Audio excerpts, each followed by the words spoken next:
Hai, aku Ahmad Zulkifli, orang biasa memanggilku Oki. Hari ini kita akan membahas mengenai Studio Ghibli dengan melihat bagan lini masa perilisan film-filmnya. Pertama-tama, kita akan lihat informasi yang disajikan di bagannya terlebih dahulu. Ada 3 informasi yang terdapat di dalam bagan ini. Di bagian atas adalah lini masa kepemilikan dari studionya. Awalnya, Studio Ghibli dimiliki oleh Tokuma Shoten. Pada tahun 2005, Ghibli menjadi studio independen. Dan pada tahun 2023, Ghibli dibeli oleh Nippon Television. 3 kepemilikan yang berbeda ini adalah yang dijadikan sebagai acuan periodisasi sejarah Studio Ghibli. Seminimalnya di laman Wikipedia Studio Ghibli. Di bawah lini masa kepemilikan adalah informasi utama dari bagan ini, yaitu perilisan film Ghibli. Dimulai dari Nausicaa di tahun 1984, dan diakhiri oleh The Boy and the Heron pada tahun 2023. Tentu, pembahasan mengenai apakah Nausicaa adalah film pertama Ghibli merupakan suatu hal yang diperdebatkan. Satu sisi argumen mengatakan bahwa Castle in the Sky adalah film pertama Ghibli, karena studio Ghibli dibentuk pada tahun 1985, sedangkan Nausicaa dirilis pada tahun 1984 di bawah nama Topcraft Studio. Namun, dalam bagian ini, aku menempatkan Nausicaa sebagai bagian dari film Ghibli, karena di website mengenai sejarah studionya, Nausicaa diletak sebagai titik awal sejarah studio Ghibli. Dan dalam label pendistribusian Ghibli di luar Jepang, Full of Ghibli atau Ghibli ga Ippai, Nausicaa merupakan bagian dari film yang mereka jual, membuat Nausicaa menjadi kanon dalam lini film-film Ghibli. Perdebatan ini bisa dibahas secara lebih detail sebenarnya, tapi mungkin untuk video berikutnya saja. Oke, berikutnya di bagian bawah kanan ada bagian batang berisi tentang sutradara dari film-film Ghibli. Bisa dilihat dari sepanjang sejarah berdirinya Ghibli, Hayao Miyazaki adalah sutradara yang paling banyak menyutradarai film-film Ghibli. Diikuti oleh co-founder dari studio Ghibli, Isao Takahata. Oke, pembahasan singkat mengenai bagan sudah kita lakukan. Dan berikutnya kita bisa masuk membahas film-film Ghibli, dimulai dari Nausicaa. Nausicaa adalah film berlatar fantasi post-apokalips dengan tema environmentalisme. 1000 tahun setelah perang yang memicu ekosida dan merusak peradaban manusia dan alam, dunia kini penuh dengan miasma beracun. Nausicaa adalah seorang putri dari kerajaan kecil yang berusaha mencari jalan agar manusia dan alam bisa hidup berdampingan. Nausicaa adalah film yang diadaptasi dari komik Hayao Miyazaki dengan judul yang sama. Dan ini adalah pertama kalinya Hayao Miyazaki bekerja sama dengan Joe Hisaishi, sebuah kolaborasi yang terus berjalan hingga film-film Ghibli berikutnya. Pada saat itu, pada tahun 1984, Hayao Miyazaki berumur 41 tahun dan Joe Hisaishi berumur 33 tahun. Nausicaa adalah film yang penting bagi Ghibli, Hayao Miyazaki, dan Isao Takahata karena kesuksesan Nausicaa secara komersil adalah hal yang memercik terbentuknya studio Ghibli pada tahun berikutnya. Film Laputa Castle in the Sky adalah film Ghibli berikutnya. Perlu diingat, pada saat ini Ghibli belum dikenal sebagai studio animasi legendaris seperti sekarang. Sejarawan pop culture Reina Dennison mengatakan bahwa perilisan dan keberadaan Castle in the Sky bukan berasal dari kebutuhan visi kreatif Hayao Miyazaki ataupun Studio Ghibli, melainkan dari desakan ekonomi Studio Ghibli pada saat itu. Jadi, pada saat itu, Isao Takahata ingin ngebikin sebuah project dokumenter berjudul The Story of Yanagawa's Canals. Hayao menuangkan keuntungan dari film Nausicaa untuk mendanai proyek tersebut. Sayangnya, dana tersebut tidak cukup untuk menyelesaikan proyek itu. Di lain sisi, Tokuma Shoten, induk perusahaan Ghibli pada saat itu, juga menginginkan Ghibli untuk merilis film baru mengikuti sukses dari Nausicaa.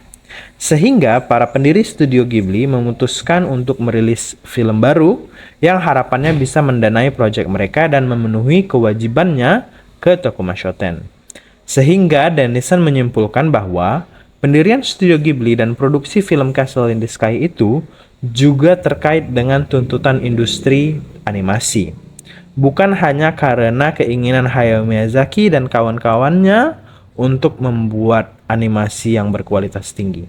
Untuk bacaan yang lebih nuans, silahkan baca artikel Before Ghibli Was Ghibli, Analyzing the Historical Discourse Surrounding Hayao Miyazaki's Castle in the Sky oleh Reina Denison. Link ada di deskripsi. Laputa dan Nausicaa memiliki kesamaan dengan latar fantasinya dan depiksi kendaraan terbang.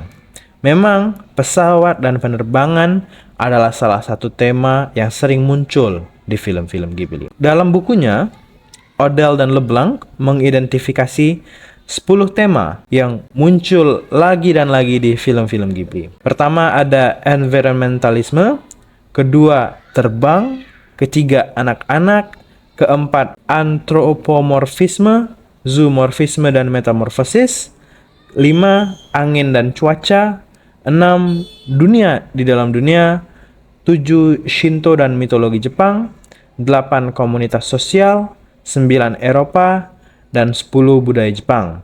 Tentu kita tidak akan membahas seluruhnya, tapi 2 poin saja, yaitu environmentalisme dan terbang. Environmentalisme adalah tema kunci dalam film-film Ghibli. Lebih spesifik, film-film Ghibli sering bercerita tentang bagaimana umat manusia berinteraksi dengan alam. Film Ghibli sering menunjukkan penderitaan bumi akibat ulah manusia. Seolah-olah aktivitas manusia itu selalu merusak bumi, biarpun tidak selalu. Misalnya, Nausicaa menunjukkan bumi hancur akibat perang. Sedangkan, My Neighbor Totoro menunjukkan bahwa menghormati alam dapat membawa keharmonisan. Only Yesterday menggambarkan kesenjangan antara kehidupan perkotaan dan pedesaan. Pompoko bercerita tentang sekelompok rakun yang bisa berubah bentuk dan perjuangan mereka melawan pengembangan kota yang terjadi di tempat mereka tinggal. Film Ponyo menunjukkan dampak dari konsumsi berlebihan dan pembuangan limbah yang nyaris menjadi penyebab kehancuran Ponyo di awal film. Atau di film Princess Mononoke yang bercerita tentang perseteruan antara dewa-dewa hutan dan pabrik industri senjata. Tapi, industrialisasi ataupun teknologi tidak serta-merta menjadi tokoh antagonis di film-film Ghibli. Misalnya, dalam Castle in the Sky, masyarakat kota pertambangan didepiksi sebagai tokoh yang baik. Biarpun kegiatan mereka sebenarnya kan mengambil dari alam. Atau di Nausicaa, biarpun Nausicaa seorang environmentalist, tapi ia tetap menggunakan kendaraan untuk pergi ke sana dan kemari. Sama seperti di Princess Mononoke, kelompok perempuan yang kerja di pabrik Lady Eboshi tidak dicitrakan sebagai antagonis atau jahat, biarpun senjata yang mereka bikin berdampak buruk terhadap lingkungan hutan. Tema berikutnya adalah terbang. Kegembiraan terbang dan pesawat adalah tema yang sering muncul dalam film Ghibli, terutama dalam film-film Hayao Miyazaki. Dalam film Ghibli, terbang menawarkan kebebasan yang tidak terikat oleh gravitasi, seperti di film Kiki's Delivery Service, atau Totoro, atau Howl's Moving Castle. Dalam Castle in the Sky, terdapat drone berbentuk tawon, Howl's Moving Castle menampilkan kapal perang, dan dalam Kiki's Delivery Service, ada dirigible. Film Porco Rosso dipenuhi dengan pesawat, apalagi tokoh utamanya adalah seorang pilot dengan pesawat ikonik berwarna merah. Dunia fantasi Ghibli juga dipenuhi dengan makhluk yang bisa terbang. Seperti dijelaskan tadi, ada Howl, Totoro, Baron dari Whisper of the Heart, dan The Cat Returns, serangga raksasa dari Nausicaa, naga dari Tales from Earthsea, dan Spirited Away.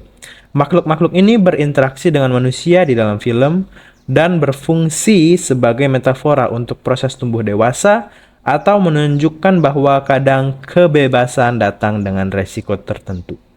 Seringkali seperti Totoro atau Baron, mereka terbang bersama karakter manusia untuk menunjukkan dunia dari sudut pandang yang berbeda. Studio Ghibli menjadi studio animasi pertama di dunia dari luar Amerika yang memenangkan piala Oscar untuk kategori Best Animated Feature dengan filmnya Spirited Away. Dan penghargaan ini monumental karena tidak hanya melejitkan nama studio Ghibli di dunia, tapi juga membawa panji pop culture dan anime Jepang yang awalnya merupakan minat yang niche menjadi bentuk seni yang mulai diakui secara global, menantang persepsi barat tentang animasi Jepang. Pada tahun 2005, Tokuma Shoten berpisah dengan Studio Ghibli setelah restrukturisasi aset manajemen yang dipicu akibat kematian founder dari Tokuma Shoten, yaitu Yasuyoshi Tokuma pada tahun 2000. Sehingga setelah tahun 2005, Ghibli berdiri sendiri dan menjadi perusahaan independen. Tales from Earthsea menjadi film pertama Ghibli yang dirilis sebagai perusahaan yang mandiri. Pada Oktober 2023, Ghibli tidak lagi menjadi perusahaan yang independen. Ghibli dibeli oleh perusahaan Nippon Television. Saat ini, 43% saham Ghibli dimiliki oleh mereka. Keputusan tersebut didorong oleh usia lanjut Hayao Miyazaki dan Toshio Suzuki. Studio Ghibli sempat mempertimbangkan agar putra Miyazaki, Goro Miyazaki, menjadi penerusnya, sehingga tidak perlu dijual ke Nippon Television. Namun akhirnya Studio Ghibli memilih kepemimpinan eksternal. Begitulah kira-kira pembahasan Ghibli kita dalam video ini. Kalau ada kata pepatah, a picture is worth 1,000 words, maka kalau motion picture dari studio animasi yang legendaris seperti Ghibli mungkin worth 1,000,000 words. Banyak sekali yang bisa diulik dari Studio Ghibli, membahas perang di Grave of the Fireflies atau cerita bagaimana Michael Dudok-Dewitt bisa bekerja sama dengan Ghibli untuk mendirect film The Red Turtle. Masih banyak sekali yang bisa dieksplor dari sejarah Studio Ghibli. Namun cukup sekian terlebih dahulu.